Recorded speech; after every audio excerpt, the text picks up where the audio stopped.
Hey, it's Tara McMullen, and this is What Works, the show that rethinks work, business, and leadership for the 21st century economy. Now, this isn't the seventh installment in the Self-Help LLC series.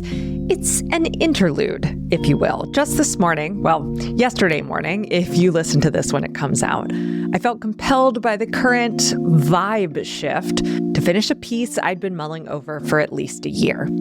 It's about values, personal values, business values, American values, even Christian values. And it's about what is so often misunderstood about values.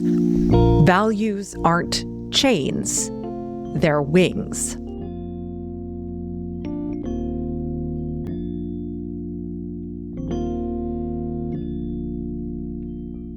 Values, as a concept, is among the most misunderstood and misapplied ideas in our cultural vocabulary. Values are invoked as euphemisms, dog whistles, and appeals to capital T truth.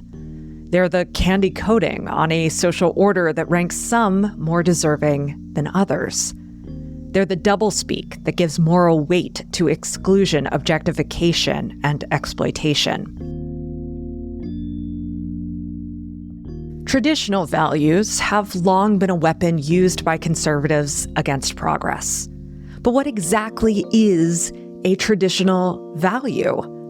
The language we use for values hasn't changed much over time. Today, we still talk about values like freedom, justice, and equality, just as people have for hundreds, even thousands of years. What's changed is how those values are acted upon. Who is included in freedom, justice, and equality has changed. What we define as freedom, justice, and equality has evolved.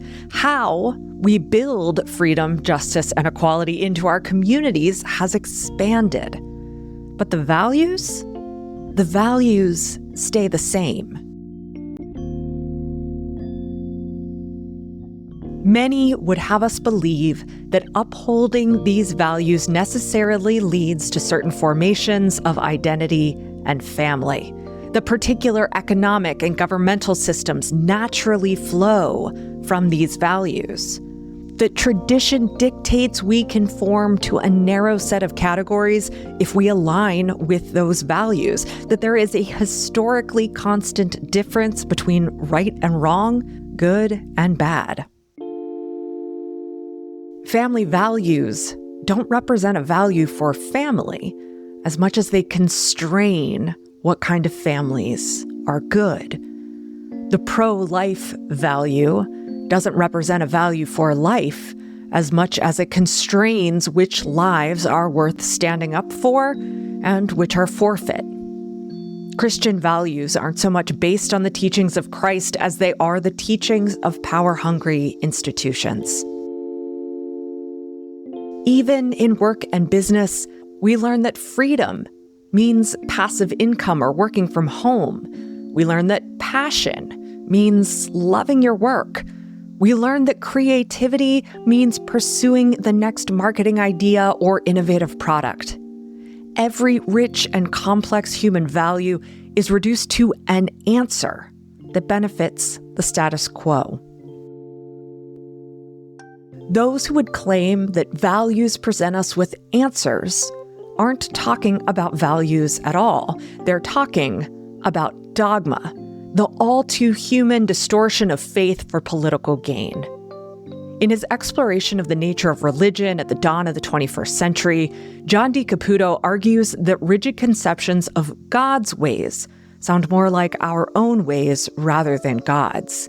He writes, "Our own unmysterious and human, all too human ethnocentrism and egocentrism, our own nationalism and narcissism, our own sexism, racism, and self-love writ large. In short, a gross human weakness that is being passed off as a great divine attribute." Dogma, in religion, in politics, in business, uses our values against us by creating a scaffolding of prescriptions and absolutes. And even though it's presented as unalienable truth, dogma never has the solution for today's puzzle. Values, in all their messy glory, help us figure it out for ourselves. Values are ideas that guide us.